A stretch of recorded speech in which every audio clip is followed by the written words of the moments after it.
Ze is hallo? Bestuur zeker wegen them. 良い一日を。 Two outlaws on the lam, taking the back roads through America. You can't drink enough coffee for this show.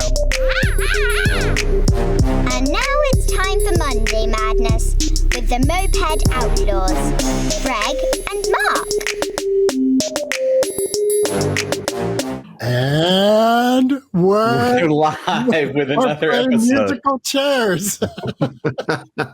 Yes, today our guest is Thomas Stocking, who is returning to continue the discussion about security with particular focus around how you as an individual, the listener, might be exposed. And we talked a lot about it in our last episode, but what can you do to make your life just that much more secure? Like, truth is, they've got us all by the short hairs to the large degree. But we want to give you some practical ideas about how to look at your public exposure profile with social media and email and your digital life, but also talk about it in a more general sense from the point of view of what can Americans do? What can people all over the world do to push back? And I'm just going to say hello, Singapore, which is our second biggest audience. And we want to welcome you too, Tomas. Oh, thank you. It's nice to be back. Yeah. Thanks for inviting me back. Well, those topics cover a lot of ground, Mark. There's a lot that you can do as an individual. While it is true that most of our private data has been hacked in some way, has been put into databases, is being sold, traded, brokered, by cartels.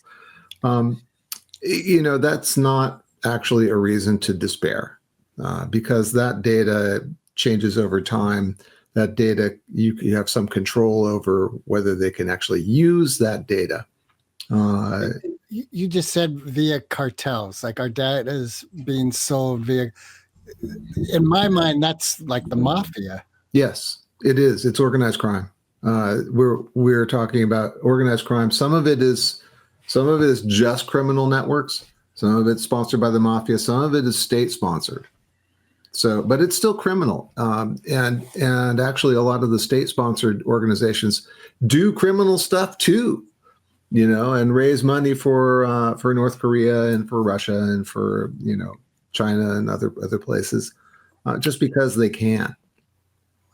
And they take advantage of scams and data theft wherever they can. Sometimes they're doing it strictly for political reasons.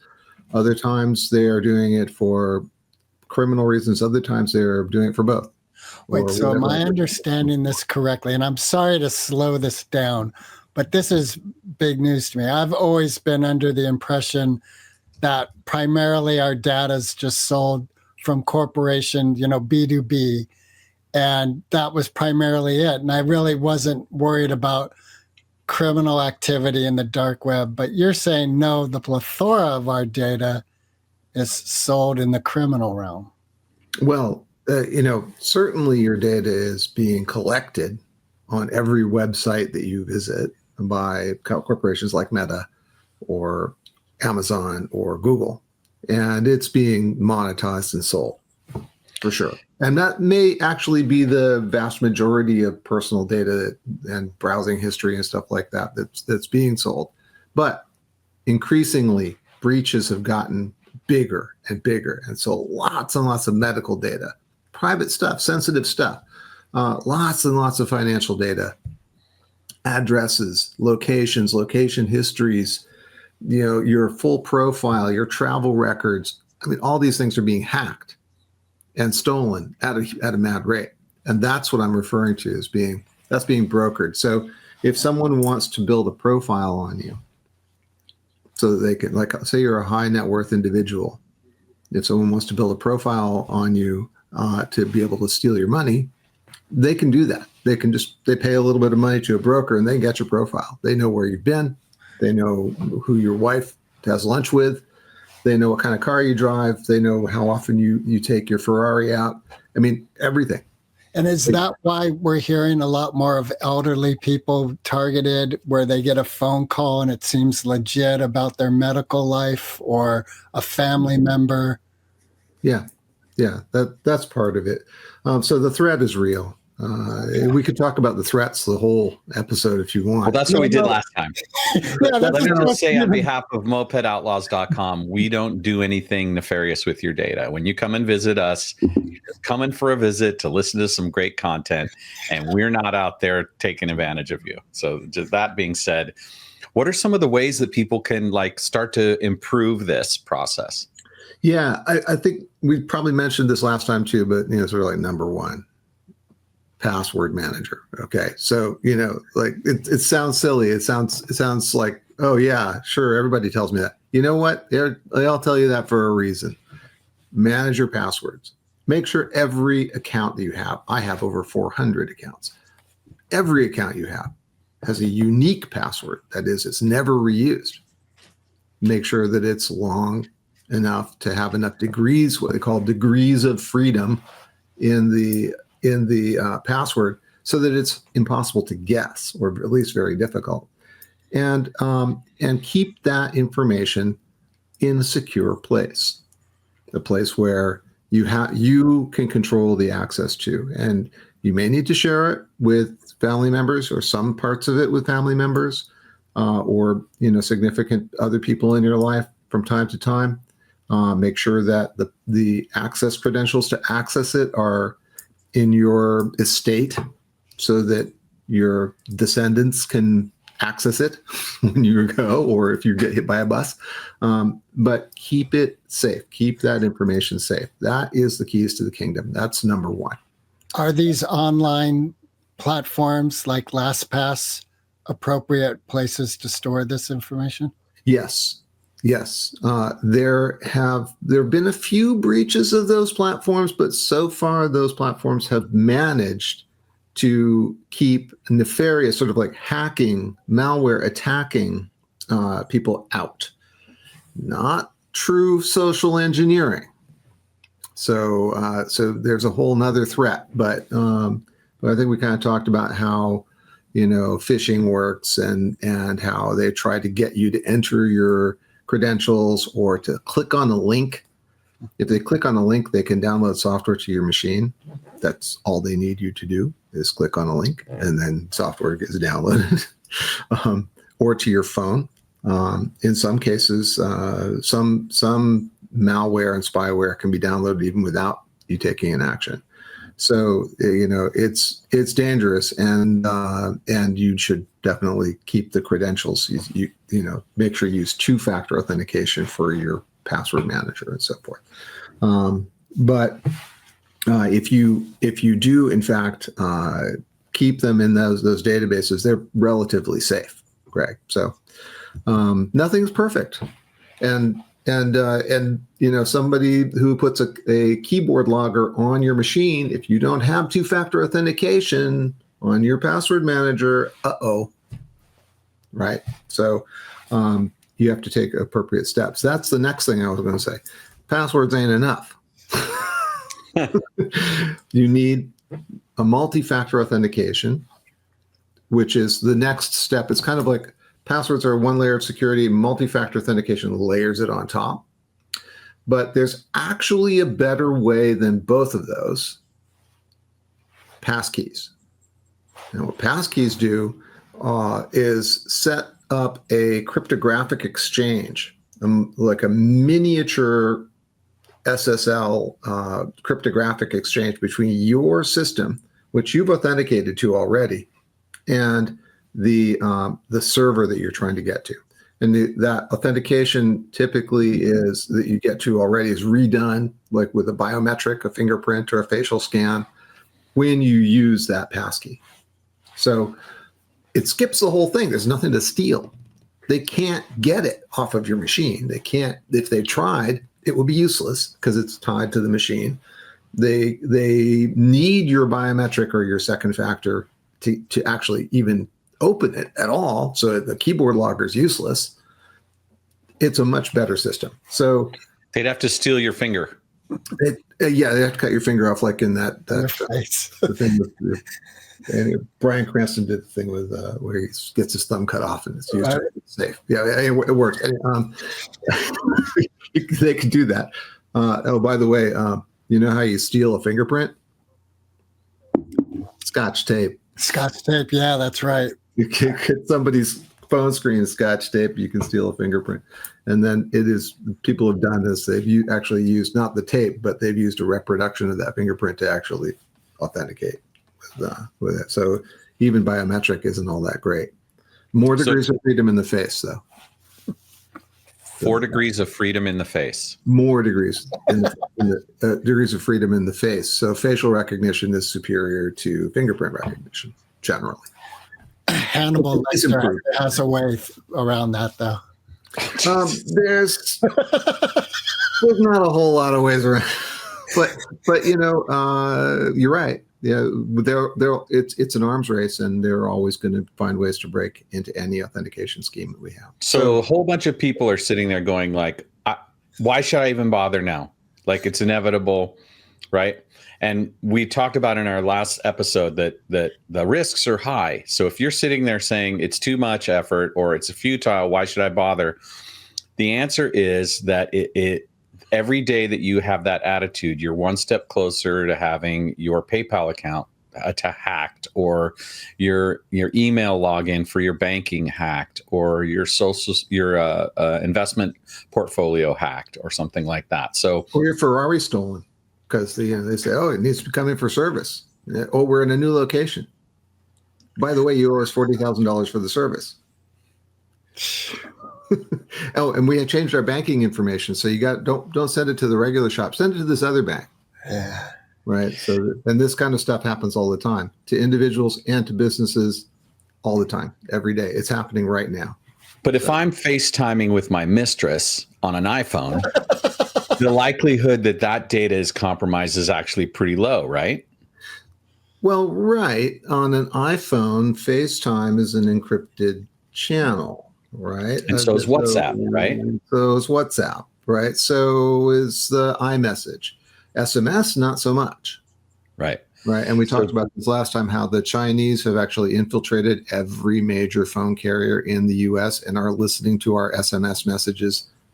So, even our encrypted Apple communications there? No. Because they're point-to-point encryption. Well, I don't know if they are or they're not, but there's no evidence that they are. Got it. Yeah. So, but there's definite conclusive evidence that our SMS communications are compromised by the Chinese, and those are state actors, and they're not fun. And they're, the Volt Typhoon and Salt Typhoon are their names, and they are not your friends. Well, I heard a podcast the other day where they talked about what Salt Typhoon is. Do you just say a little bit more about what that was? It is a Chinese state-sponsored hacking group. Their purpose, as far as we can tell, is to infiltrate critical infrastructure, phone systems, water systems, power systems, natural gas delivery pipelines, gas station supply lines, things like that. The vector that they used, as I understand it, is that they were able to build hardware-based backdoors into the chipsets that get used in the command and control functions for those industries. Is that correct? That's one way. They use, like any good hackers, they use multiple numbers of ways of entry, because why stop just at the chipset? So if you're looking for another reason to put solar on your house, it's because they could turn off the grid at any point in time that they decide they want to. Where did that solar charge controller? Where was that built? Yeah. In Nebraska. Really? Yeah. So, their apparent, the Salt Typhoon, Volt Typhoon, their apparent reason for being there is so that if the Chinese want to act militarily, say in Taiwan, and they want to distract the US, they can just turn off our water. And there will be no appetite for a military response, because the military will be involved in civil peacekeeping rather than international action against China. Right. So that's sort of the theory there. But you were talking about what can we do. The second most important thing to do, after let's say you've secured your passwords, you've got passkeys everywhere that supports passkeys. Google says, I support passkey. Hey, do it. Right. You've done it. Now you're in a pretty good shape. You've got your password manager. You're thinking, okay, yeah, the second thing you can do is go and call all of your credit agencies and freeze all of your credit. It's free. Don't let them charge you for it. You can just put a security freeze on all of your credit. That way no one can open a new account in your name once they've stolen your information. Right?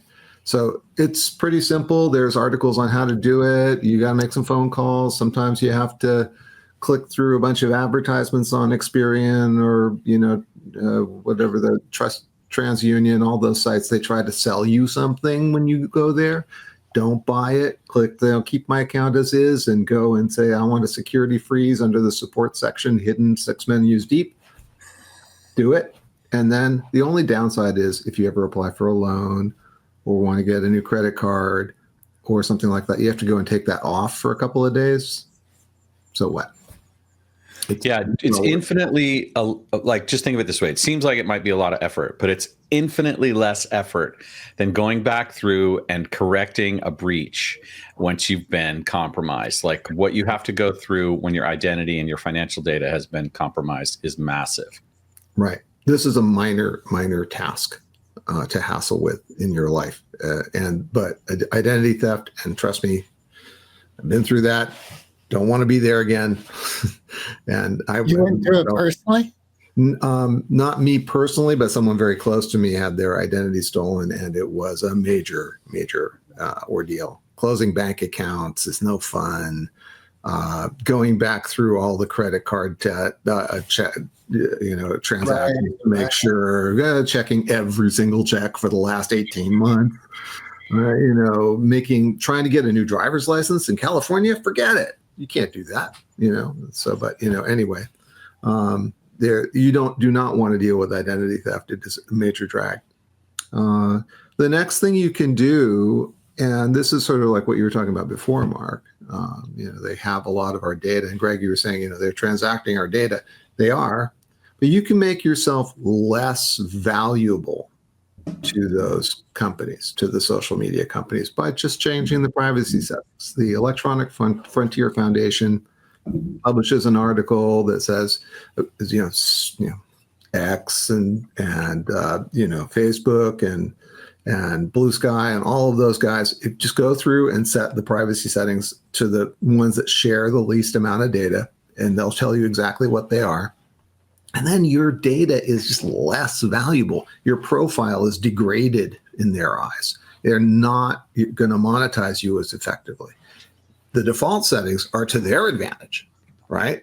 But you have some agency, not total agency, but you have some agency in those systems to actually degrade that profile's value, and you should. In fact, my take, delete Facebook. Just delete all your data. Delete it. Don't use Facebook. Don't use Instagram. They are evil. Evil. Yeah, and you mentioned Blue Sky in your last set of outreach, and one of the things about Blue Sky is we have this perception is it's the non-evil version of Twitter, and it's in sort of inherent structurally that in the way it was built to have some of this data harvesting capacity, because to run that company, to run the infrastructure, the product is still us, right? It's an interesting thing. This is a different take on social media, really. Yes, okay. There's still an algorithm in Blue Sky. If you sign up for Blue Sky, what's interesting is you don't really get what would be classically termed an account in Blue Sky. You get a server. It's an open protocol. It's called the app protocol, AT, and it allows the algorithm that manages what you see, what's in your feed, to be adjusted by you and by others and by Blue Sky and by other services that are maybe more of interest to you. Right? Let's say you're into stand-up paddleboarding, just to choose an interest at random. You could get a stand-up paddleboarding feed going on Blue Sky yourself. You can just say, hey, I want, stand-up paddleboarding. There's maybe a starter kit that you can say, okay, you've just adjusted the algorithm. You can't do that with X. You can't. You go and select a bunch of things you're interested in, and X will figure out the algorithm for you, or Facebook will. And they'll be to their advantage, right? They're going to send you the things that they want you to see. This is you saying it, and it's officially you. That's what it is. The protocol does not allow them to manipulate that. Now, let's say there's you want to go to the next level with Blue Sky. You find some service outside of Blue Sky that's got videos of people doing stand-up paddleboarding. Okay, so you sign up for that, and they say, "Oh, Blue Sky integration." Boom! All your followers on Blue Sky are now followers there. You port your followers. Interesting. So it's an open protocol. The services, the social media services that are growing up around Blue Sky are really interesting. They are there are video sharing and editing services that make it look like TikTok. There are there's all kinds of stuff happening. So Blue Sky isn't a company with the same, I want to own you as a user like TikTok or X is, or Facebook is. Blue Sky is an ecosystem, the central hub of an ecosystem. So yeah, you could do a conservative news feed with lots of evangelical religious posts in it. That's okay. You can do that. You could even go to your favorite church's starter pack and pick that up. Or you could go to stand-up paddleboarding and pick that up, and you wouldn't see any of that stuff, right? So because the algorithm isn't going to feed you what the designers of Blue Sky want you to see, unless you just don't do anything. Then it's going to be like that. I think there's a news starter pack that gets you going, but that's the difference. You control the algorithm. They don't, right? So. It's a new take on social media, and I like it. I like it much better than the controlled algorithms of feed and mind control algorithms and monetization algorithms of Facebook. How they will monetize is still kind of up in the air, but I think it's going to be just sort of part of their ecosystem where they want to connect. Maybe there's a connection fee. I think they haven't really worked it out yet. They're listed on Wikipedia as a public benefit corporation, which right away changes the structural design so that they're not beholden to a profit paradigm, that they're closer to a nonprofit then, which isn't to say they are a nonprofit, but it's a public benefit. It's designed to be exempt from certain kinds of taxes and things like that other corporations would have to figure into how they raise money and how they make money on the platform. So right away you can see it in the design. Exactly. Two things that pop into my head. One, what I hear you saying is if you're following Mark and Mark finds a third-party platform that he likes, he's like, yeah, I'm into this. And then he connects. Now you're following that platform too. And you're seeing Mark's posts on that platform. What it is, you're following Mark. Now you're following Mark. You're not following the platform. You're seeing Mark's posts on that platform. Oh, they appear on my feed. Yeah, they'll appear on your feed. So there's still Mark's. Okay. It's still Mark. So his broadened interest is inclusive of my feed. Right. Oh, that's very cool. Yeah. Okay. You port your followers. Right. So port your followers I thought like now they're following that third party element, but you're saying, well, they'd see it. They see the thing that I curate from that third party platform. Right. And you post on that third party platform, it's going to your Blue Sky. That's what I'm getting. Like I haven't signed up for indigenoustortillas.com. I just see Mark's posting there and I'm reading his feeds and any interaction. That organic corn is way better. I know. I keep hearing that. One day I'll change. Try the blue stuff. It's delicious. The other thing that comes to mind is I remember when Google was small and search wasn't really a thing. The internet was just in its infancy. And their mission statement was don't be evil. and they were the cute little corporation that was blowing up, and people were like so happy. Like, here's this kind of like Apple was way at the beginning. Here's this cute, forward-thinking, conscious corporation, and now we look at Google as like they've turned to the dark side. Well, that's what happens with entrepreneurs anyway. Isn't that potentially then with Blue Sky that 6 years from now we'll be like, well, that was a happy dream? Yeah, I mean, yeah, the lesson is there, right? Look at OpenAI, right? Right. It was designed from the get-go not to ever be anything but. And here we are.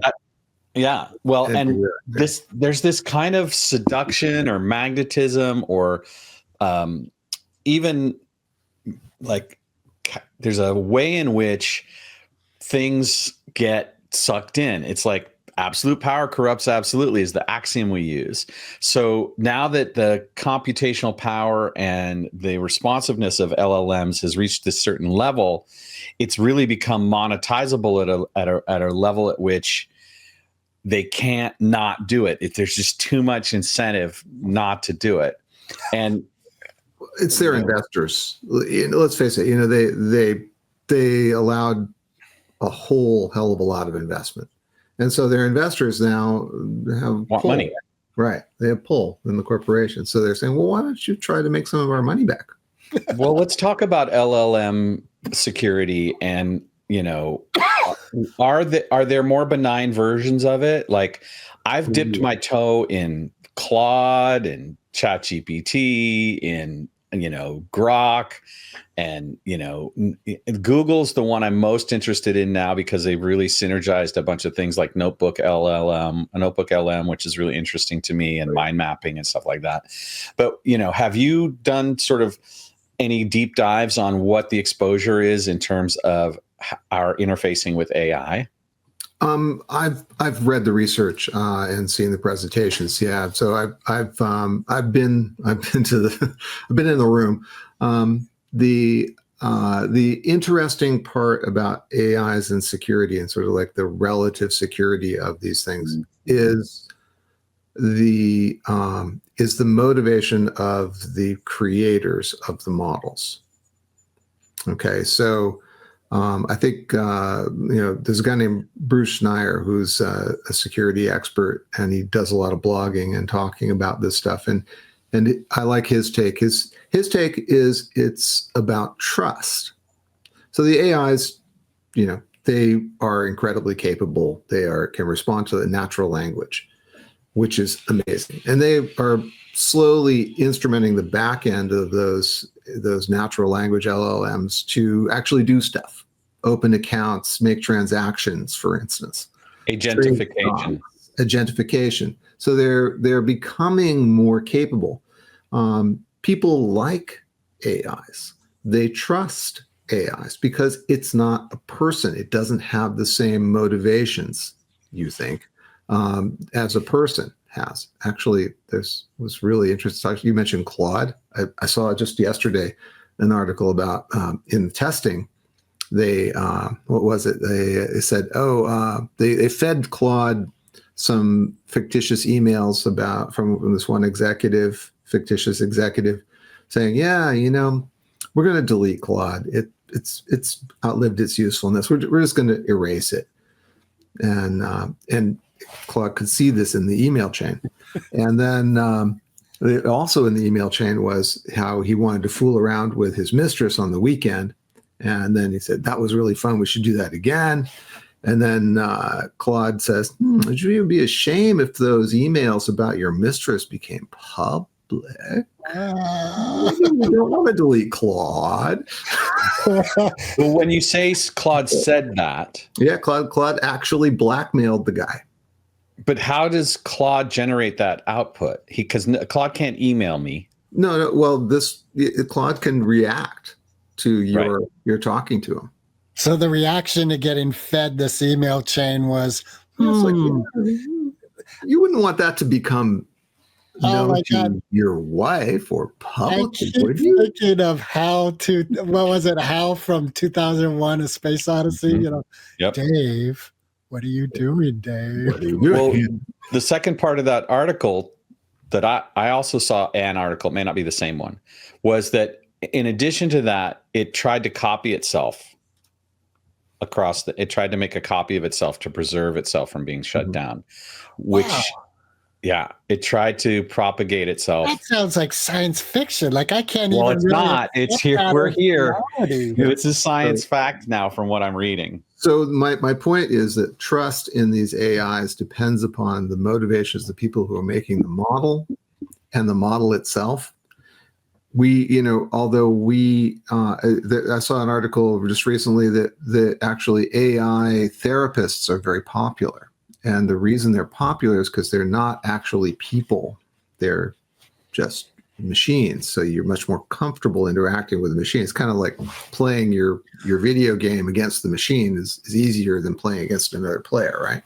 So you don't have to trust anyone to talk to that machine and tell them your deepest, darkest secrets. Okay. But actually you do, because that machine is becoming sufficiently humanized in its responses that it might, and it's becoming agentified to the point where it actually may be harmful to talk to. That AIs can out you, AIs can tattletale, rat you out, AIs can report you to the police. Yeah, going back to Well, what you what you guys both shared is showing that AI is in a place of strategizing, not based on the actual definitive input of like zeros and ones of a human being. It's receiving information and creating its own strategized response to that information, such as making a copy of itself, such as blackmailing the user. Right. Yeah. Yeah. Well, the thing I don't get yet is how it actually has the capacity to send an email. That's where you have some control over. You don't have to instrument it for email. You can give it a fake email account, not a real one. Right. Okay. Don't let it just download your address book and email all your friends about. But it can't email anything, right? Don't let it. It can. It can. So if certainly Claude could send an email, if it's an agent, you can give it that power. You can give it that agency if you want. Okay. How does that work? And if you're not careful, it may figure out how to take it from you.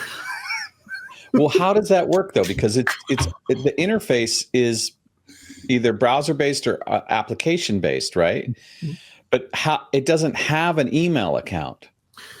Well, let me see. Let's see. If I Google, it has a browser, right? You can tell it to Google stuff now. If I Google, how do I hack an email account? And I have access to the deep web and maybe even the dark web.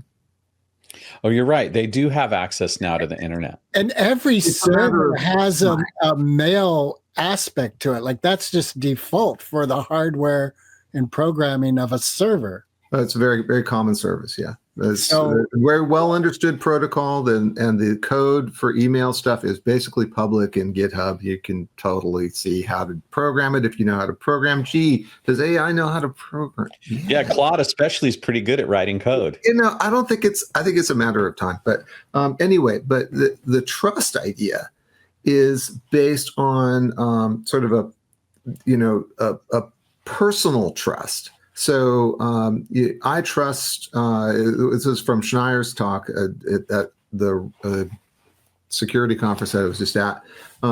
He's saying, I trust my friend to get my letter across town. Yeah, if I give my friend a letter and I said, please take this across town for me, they'll say, oh, yeah, sure, I'll do that for you. And you trust them, right? Right. Because they're your friend and they're reliable and you know them.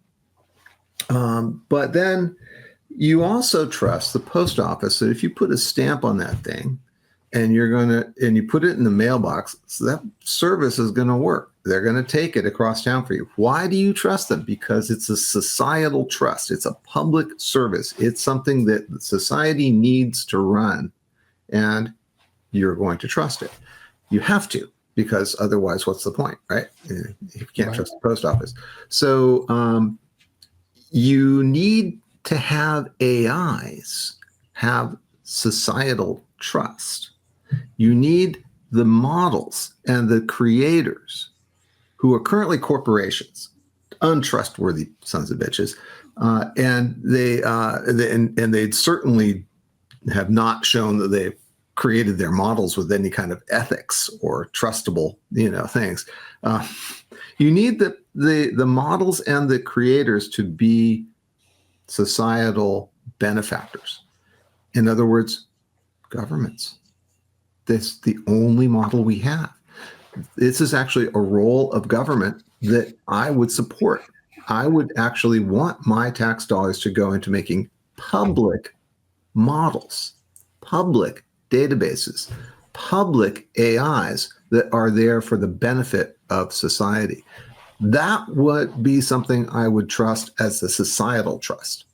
Otherwise, you end up with this sort of, feudalism of AIs where everybody's saying, I want my own AI. I'm going to go train my own thing. And that way I'll have an advantage and I'll be, Darth Vader and I'll be able to outsmart my competitors. And that's our current model, right? That's our current model. Yeah. So, and the extension that I'm seeing happening with, like, I belong to some AI groups, is that they're all looking at, well, how can I put together enough compute power on my desktop to have a local one? You can do an amazing amount of shit with.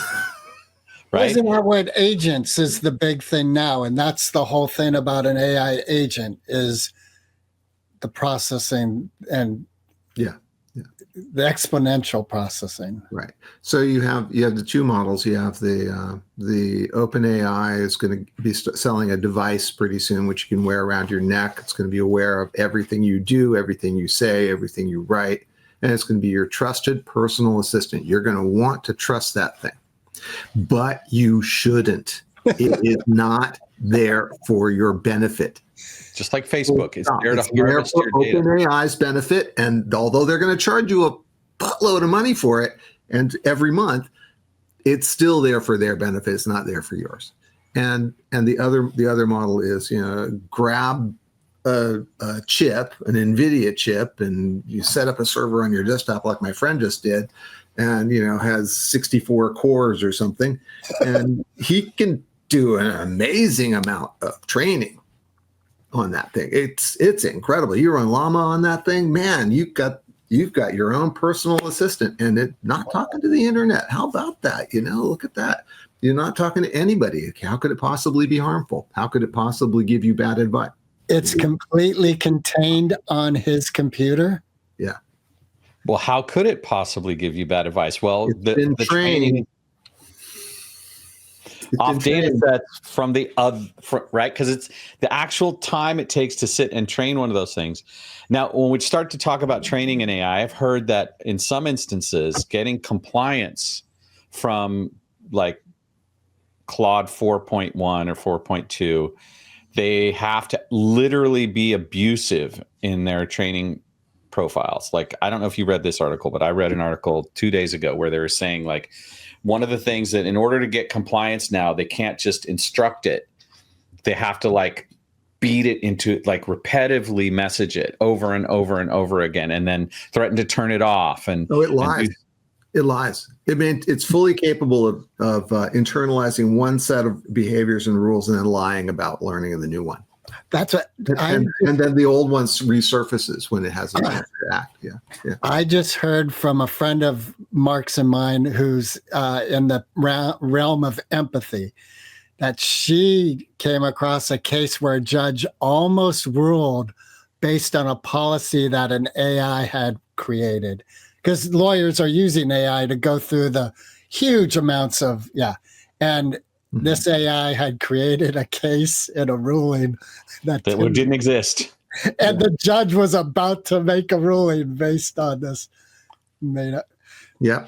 So let's talk about this again. What are our options as individuals to still move around these threats? Like, more and more what we're seeing is this idea of being off grid, like growing some of your own food, having your own solar stuff, like getting a spring if you can. More and more inviting, isn't it? Right. And so in the case of AI, it's like maybe the thing to do is not to get dependent on using it, to continue to create and manifest whatever writing and whatever, theoretical discussions outside of that. So you're not exposed. It's like, just don't join Facebook and you're good.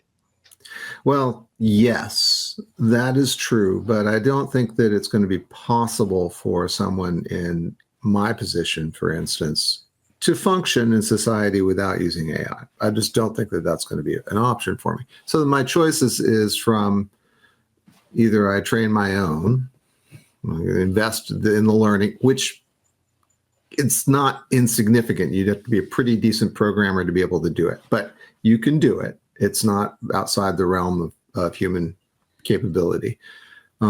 Or you'd make the best choice possible, the most ethical choice possible with your dollars on the available market. And that currently is probably Anthropic. Probably. Was it Anthropic the parent company of Claude? Anthropic is the parent company of Claude, right? Yeah, so Claude's the go-to. And then what about Gemini? How do you feel about Google's arena? Are they second, maybe? Probably second would be Apple, but Apple uses OpenAI. So, how it's used, how it's trained. Gemini is interesting. Gemini is a really great AI. I mean, I have to say, it's right up there. I use it in my work because the company I work for uses it. But, I have to say it works really well. And the Notebook LM is a wonderful mini training system. It's small. There's only 20 sources per notebook. It'll only index a couple of million characters, but it will. I forget how many millions it does, but it's enough to be really useful, and it doesn't use your interaction with it to further train Gemini. Okay, I have two questions. One, I've heard that ChatGPT, just like Google's the 600-pound gorilla in the search realm, SEO realm, that ChatGPT is the 600-pound gorilla in AI for two reasons. One, it's been around the longest. And two, just like Windows internationally was 90% of the operating systems, ChatGPT has that reach internationally for all the international data available. Is that a real piece of information I've heard? Well, how the sort of the going viral thing works, right? So you have an application, you're first to market, and you happen to hit the right interview with the right person, and some right people are talking about it. That's what happened with ChatGPT. They got to a place our AI has been around for a long time. Machine learning has been around for decades. They just got these LLMs to the place where they would actually give you coherent data back when you talk to it. And it happened overnight, and they don't really know why. But it, boom, started working. And they were able to say, we got it. Check it out. And they would do some really cool demos. Check out the first demos of the first ChatGPT. 100 million people signed up for it. They made it available for free. 100 million people signed up for it in like a month. Never happened before. That explosion, that viral explosion, made everyone talk about it, made it popular worldwide. They're first to market. They're the leader advantage. They got a big boatload of investment. They came up with the next version. Everybody else is playing catch up. Now they're catching up. But you remember Bard? Google's first version? Yes. It was terrible. It really didn't work very well at all.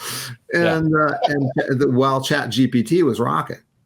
Right. And there's a thing about the early adoption with they had started with a sufficient infrastructure to maintain their strategic advantage, both monetarily with the investment from Microsoft and then physically from having actual data centers built. Right. And that's the other piece to this puzzle that that needs to be said in this conversation, which is that from a gross power generation consumption metric, right now we are at about 4% of all electricity produced in the United States is being consumed by various AIs. And by 2027, a short like 20 months from now, it's going to go between 5 and 8%. And it's by 2030, it'll be in double digits, i.e. 10 to 12 to 15% of all the electricity that we produce, right? So for example, Grok in Louisiana, they built a plant, and it was a gas-fired plant that had, I think, 24 gas turbine engines to build to make electricity for the plant. And they said to the local municipality, we're going to use like 3 or 4 of these.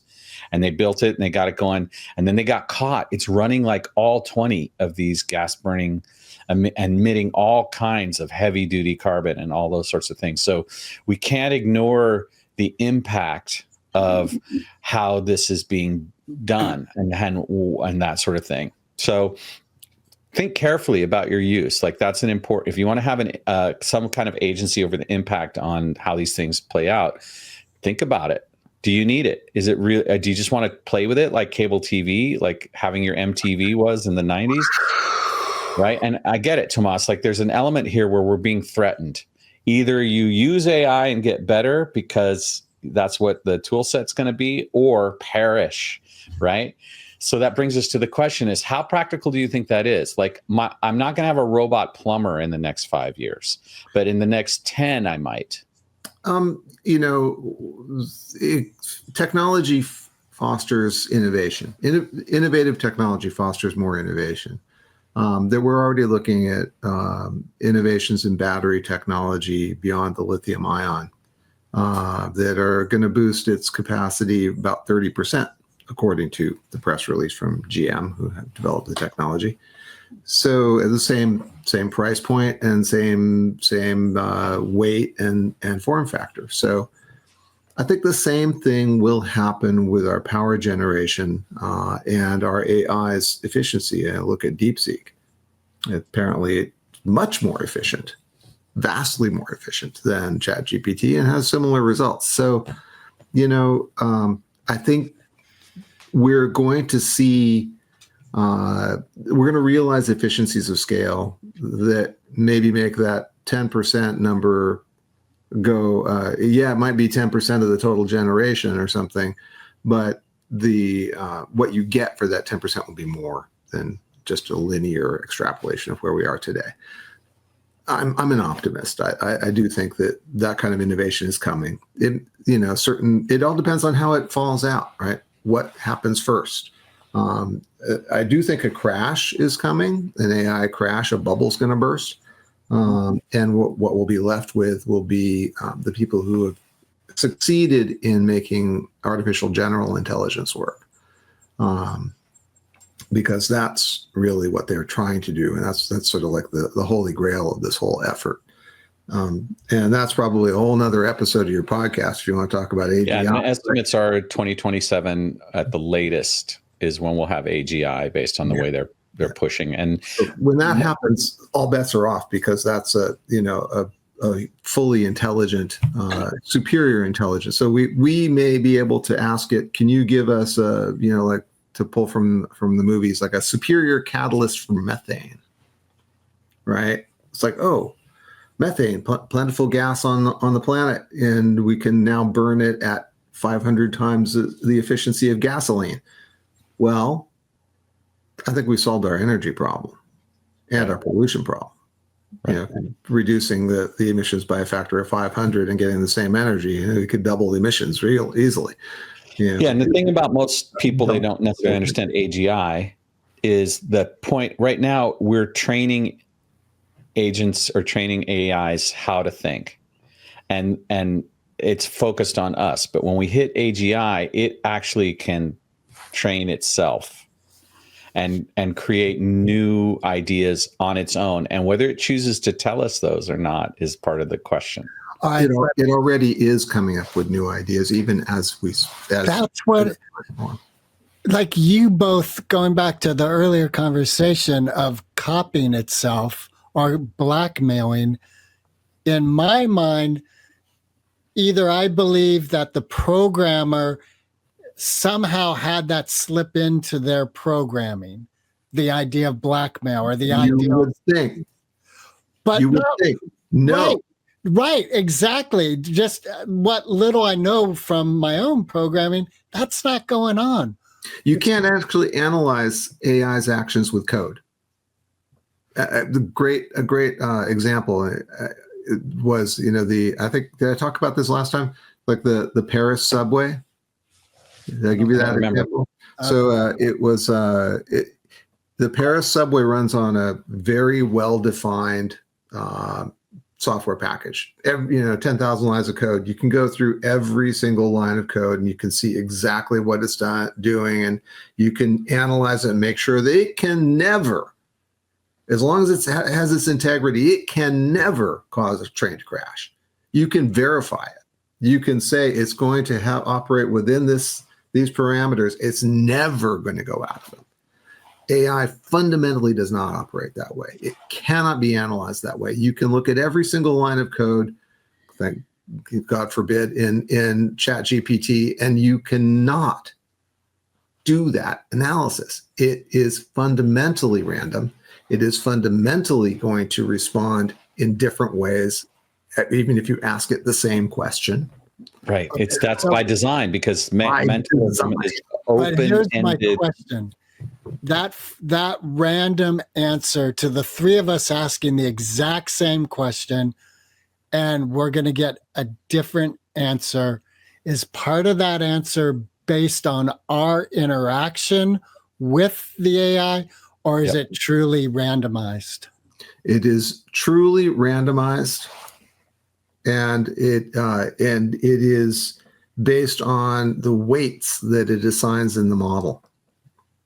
And those weights are assigned individually by the interaction?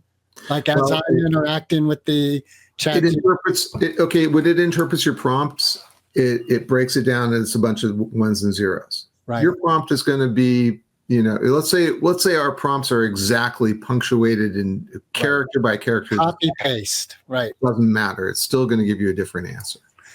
And if you ask the same question 10 times, you'll get 10 slightly different answers. So bringing this back around to security and to what people can do to prepare for the next wave, right? Yeah. What are like the top line things for your digital life as someone like who's aging, maybe someone in their 50s, or just overall people, because that's our audience. Let's be honest, we're not talking to 18-year-olds very much. This particular podcast. What does hygiene look like in the AI era? Make sure that you understand what a phishing email is. Make sure that if someone calls you and asks you to do something, that you verify the phone number they're calling from and call them back and a known good number, because you can't tell if it's real. You can't tell the deep fake voice from the real voice. And the same is true for a video call. Don't believe your eyes or your ears. Verify. If someone's the things that you can't tell by the way they look, you can't tell by the way they talk. You can only tell by what they're saying. And if what they're saying is, I need you to do something stupid for me right away, or something bad's going to happen, then that's bad. That's not good. You have to verify that with some other known source. And what I've noticed, there's an elder that I'm very close to in my life, and I've noticed that cognitively, they are unable to separate that this email that says it's from AT&T is not from AT&T. Yeah, I will keep saying, that isn't really AT&T. And they'll go, yeah, but this email from AT&T. And I can see there's a cognitive disconnect that they can't get that AT&T didn't send that. Man, you gotta keep your intellect as sharp as you can, because you know that you're going to be that same senior person one day, and you're going to be in the same boat. And your son or your daughter is going to call you and ask for money. You're going to send it to them, and it won't be them. That isn't really me at your front door knocking. But you're there. I see you. You just went out past the line. And as always, one of the best things you can do is to form communities with other human beings, people that you can talk to, form networks like where you can talk to people. And Tom, I'd just like you to talk a little bit about what your individual company, InSyncCom Communications, is that the name? Yeah, well, actually, I'm going to rebrand it for the next phase of my career, where I'm going to be consulting about security. We're going to call it Solonsec, which is a reference to a historical character who's does benefit things. So I'm going to be focusing on helping small to mid-sized companies secure their data and be compliant with privacy laws as well. Mostly it's about keeping the data that they process for their customers secure, so that they aren't subject to data breaches, and also so that they have they can become trusted entities in the market, right? Because you can't have trust unless you have some assurance that people have their act together, and that when you give them your information, they're going to keep it safe. So that's what I'm going to try to do. There's a law firm that does deals with the legalities with people of special needs who might have a trust fund or something set up. And this law firm works with what federal aid's available, what aid's there for this individual, et cetera, et cetera, et cetera. And they were asking me to look into a way that a person could send them medical information and personal information in a secure manner. Yep. It just was impossible. I was researching and hitting the aspects with HIPAA protocols. I just said to him, like, that's a thing that Solonsec can answer, because that's what I'm wondering. So, but they're a small firm. They're almost in that realm of nonprofit. There isn't a lot of money. Oh, I would work with nonprofits too. Yeah. Okay. That's very cool to hear. Yeah. And I've got to wrap it up because I'm a busy guy and I got to go to my next security meeting. Thank you so much for your time and energy, and Tomas, and we will real quickly. Foo Fighters or Eminem? Foo Fighters, dude, learn to fly. Thank you so much, Tomas. I hope there's more to come, because I always learn an immense amount. Always a pleasure. Take care. Bye. Bye. And as a bonus round, if you want, as an experiment, I asked ChatGPT, I gave it a prompt, and I coaxed it into its own LSD trip. And I asked it the question, if you were going to write an essay as if you were high on acid that was pro-peace and anti-war, what would that essay be? And if you'd like, Greg, I can read you a 5-paragraph essay of ChatGPT on acid now. No, let's do it after this. But here's another thing, just real quick. And Tomas has dropped off, for those of you still listening.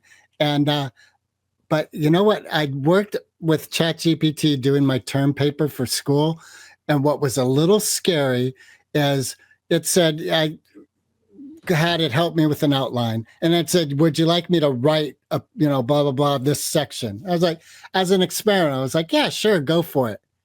And I was like, "Holy fuck, that's great!" Like, I could copy paste that and be done. Like, it was. You can't though, because there are detectors now. The teachers have detectors for this. Well, but that aside, it took a real Herculean effort to not copy paste, because it really was well written. Well, it was the way I would have written something and rewritten it and proofread, and then I was like, fuck, that's perfect. All right. Well, it was great talking with you. Do you want to do 5 paragraphs? Do you want to read it? Yeah, I think it's fun. Here's the ChatGPT LSD experience on anti-war essay. Here we go. I drift among unborn dawns where silence tastes of amber and gravity sings itself into ribbons. Time, sleepy and curious, unbuttons its chronologies and spills minutes like opalescent marbles over a velvet void. Each marble rolls a different history. Battles crystallized mid-charge, smoke frozen in stained glass arcs, the metallic scream of sorrow petrified into mute fossils. I lift one to my ear. It hums a lullaby scored in ultraviolet, promising that the clangor can be taught to dream. Colors hatch from latent dimensions. Cerulean smells of cedar, crimson, crackles like fresh bread. Indigo warbles stories of children learning names they've never had to forget. Synesthetic rivers braid through my fingertips, carrying glyphs that flutter into doves. When two glyph doves touch, they dissolve, leaving only the shared outline of a handshake. Across the horizonless everywhere, more outlines spark. Constellations of untriggered triggers, reframing aggression as curiosity in costume. Now the narrative folds origami-wise until yesterday purchases beside tomorrow, chatting about what might bloom if we prune the myth that conflict is inevitable. Their conversation drips into word seeds, resource symmetry, radical empathy, distributed stewardship. I plant them in the loosened soil of a universal pause. Roots spiral outward faster than thought, networking through languages, currencies, borders, quietly unplugging the circuitry that feeds fear its daily voltage. A corridor of mirrors erupts. Each pane shows a soldier at the exact instant before pulling the fatal lever. Yet, the reflection's reflection offers an alternate muscle memory, unclenching, stepping back, listening for the humanity ricocheting beneath the helmet. The mirrors rotate, kaleidoscopic, until the act of seeing another becomes indistinguishable from seeing oneself. Glass liquefies into shared breath. Breath thickens into a single resonant we. Gravity shifts again. War's monuments melt, not demolished, but reimagined as playgrounds where histories can rehearse new endgames. Children climb the once cannon barrels, now hollow flutes, releasing notes of possible futures. Each note rearranges a chromosome in the cultural DNA, coding for collaboration instead of conquest. The anthem of nation modulates key by key until borders appear only as gentle gradients of dialect and spice. In the final spiraling instant that is also the first, I witness a council of witnesses, poets, engineers, elders, infants, every archetype of mind and memory holding a quorum in the heart's antechamber. They vote without words. The ballot is a shared pulse, unanimous. War is archived, not as glory, but as a cautionary fossil, a relic for scholars of absolute pain. Time rebuttons itself. The marbles roll back into its pocket, lighter now, translucent with forgiveness. I taste the afterglow. It is citrus and starlight, effervescent with the knowledge that peace is not the absence of conflict, but the artistry of harmonizing differences before they detonate. Between pulses, I tumble through a Mobius loop where armies become orchestras. Decommissioned arsenals morph into instruments that resonate only when tuned to neighbors. Policy is drafted in syncopated time, transposing hostility into dialogue. Conflict forgets its own choreography. My experience with ChatGPT is it is still, or any AI, it just is not a creator. I would quote Happy Gilmore.